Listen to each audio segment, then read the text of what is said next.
এবার দেখো পরবর্তী অঙ্কটা, 1 ডজন কলা ও 1 হালি ডিমের দাম একত্রে 196 টাকা।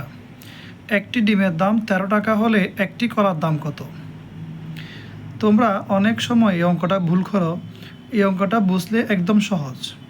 দেখো 1 ডজন কলা আর 1 হালি ডিমের দাম। আগে তোমাকে জানতে হবে 1 ডজন সমান কয়টি। 1 ডজন সমান 12টি। 1 হালি সমান কয়টি? 4টি। হ্যাঁ, এবার দেখো একত্রে বলছে 196 টাকা। একটি ডিমের দাম 13 টাকা হলে একটি কলার দাম কত? তোমাকে এখানে বুঝতে হবে নির্দিষ্ট করে কার টাকাটা দেওয়া আছে।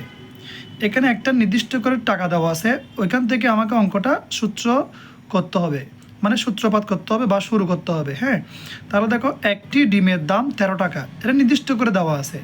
তাহলে আমরা যে দেখো আমরা লিখছি, আমরা জানি 1 হালি সমান 4টি। তাহলে আমাকে একটা ডিমের দাম দেওয়া আছে, আমরা দিয়ে শুরু করলাম। একটি ডিমের দাম 13 টাকা। আমরা যেহেতু জানি 4টি, কারণ এখানে বলছে 1 হালির ডিমের দাম, হালিটা ডিমের সাথে সম্পর্ক, এজন্য 4 দিয়ে গুণ করছি আমরা। একটি ডিমের দাম যদি 13 টাকা হয়, 4টি ডিমের দাম 13কে 4 দিয়ে গুণ করতে হবে, গুণ করলে বের হবে কত? 52 টাকা। আশা করি এতটুকু বুঝতে পেরেছ। এরপর দেখো আমাদের ডিমের কাজ শেষ। এবার এখানে বলতেছে যে 1 ডজন কলা ও 1 হালি ডিমের দাম একত্রে 196 টাকা, মানে কলা এবং আর ডিম দোনোটা মিলে বলতেছে 96 টাকা। তো আমরা তো এখানে একটা ডিমের দাম বের করছি।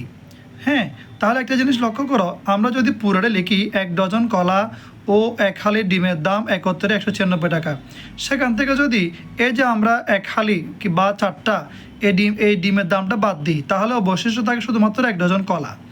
কেননা আমাকে একটি কলার দাম বের করতে বলা হয়েছে, এজন্য আমাকে কলাটা রাখতে হবে।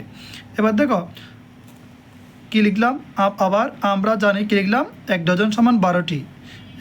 আমরা জানি লিখি নাই, যেহেতু একবার ইউজ করছি। 1 ডজন সমান কি? 12টি। তাহলে আমরা এখন প্রশ্ন যেভাবে আছে হুবহু হিসাবে লিখছি। দেখো 12টি কলা ও 4টি ডিমের দাম 196 টাকা। প্রশ্নে দেওয়া আছে কিন্তু 1 ডজন ও 1 হালি। 1 ডজনের জায়গায় লিখছি কি? 12টি, আর 1 হালির জায়গায় লিখছি 4টি। সবগুলো মিলে 196 টাকা প্রশ্নে দেওয়া আছে। আবার আমরা দেখো এখানে 4টা ডিমের দাম আমরা বের করছি না, এই যে 4টি ডিমের দাম, এর সোজা সোজা নিচে করে আমরা 4টি ডিমের দামটা কী করলাম? লিখলাম, এবং এটা থেকে এটা বিয়োগ করলে দেখো ডিম ডিম, এটাও ডিম এটাও ডিম চলে গেল, বাকি রইল কি? 12টি কলা। তাহলে আমরা এখানে লিখবো কি? সুতরাং 12টি কলার দাম, কারণ আমরা মোট দাম থেকে ডিমের দাম বিয়োগ করে ফেলছি, তাহলে অবশিষ্ট রইল কলার দাম। আশা করি বুঝতে পেরেছো। দেখো তাহলে 12টি কলার দাম আমরা পেয়ে গেলাম কত? 144 টাকা। কিন্তু আমাকে প্রশ্ন বের করতে বলা হয়েছে একটি কলার দাম। আমরা যেহেতু 12টি কলার দাম পেলাম, তাহলে আমাকে একটি কলার দামও বের করতে হবে। দেখো একদম সহজ, এই যে 12টি কলার দাম 144 টাকা, সেখানে আমরা করে ফেলছি। সুতরাং একটি কলার দাম